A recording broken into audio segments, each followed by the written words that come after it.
नमस्कार विद्यार्थियों, मैं लाया हूं आपके लिए कक्षा 11 के बहुत ही महत्वपूर्ण प्रश्न जो अक्सर होने वाली गृह परीक्षाओं में 20 से 25 नंबर के आते हैं। एक ही अध्याय से इतने सारे नंबर के प्रश्न कुछ महत्वपूर्ण हैं जो मैं आपको नंबर 1 से बताना चाहूँगा। नंबर 1, आंतरिक व्यापार।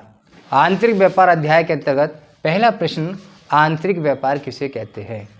क्योंकि एक ही देश के अंदर होने वाला व्यापार आंतरिक व्यापार कहलाता है। इसी में हम पढ़ेंगे स्टूडेंट, थोक व्यापार से क्या आशय है। थोक व्यापार में किस प्रकार का व्यापार किया जाता है, थोक व्यापारी किस प्रकार की सेवाएं देता है, थोक व्यापारी द्वारा उत्पादक के प्रति सेवाएं एवं फुटकर व्यापारी के प्रति सेवाएं।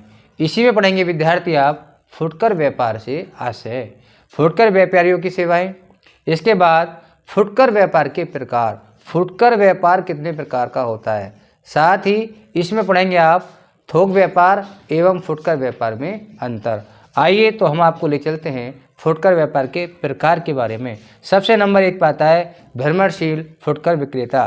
भ्रमणशील फुटकर विक्रेता के बारे में आप जानते ही होंगे, जो घर घर गली मोहल्ले डोर टू डोर जा करके आवाज़ लगा करके अपने सामान का विक्रय करते हैं। इसके बाद दूसरा फुटकर व्यापारी आता है स्थायी फुटकर विक्रेता, जिसकी दुकानें एक निश्चित स्थान पर स्थायी होती हैं, जैसे सब्जी की दुकान, मिठाई की दुकान, दूध की दुकान, अन्य किसी ज्वेलरी वगैरह की दुकानें।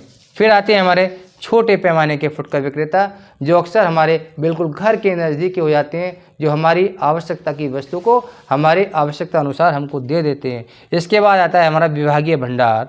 नेक्स्ट हमारा फुटकर विक्रेता है सुपर बाजार।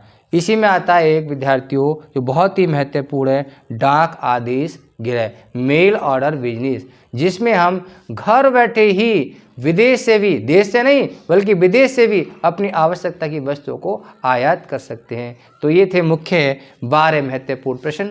स्टूडेंट, आप अगर इन सबको याद करते हैं तो ये आपको लगभग कक्षा 11 की गृह परीक्षा में 20 से 25 नंबर 100% प्राप्त कराएंगे। धन्यवाद।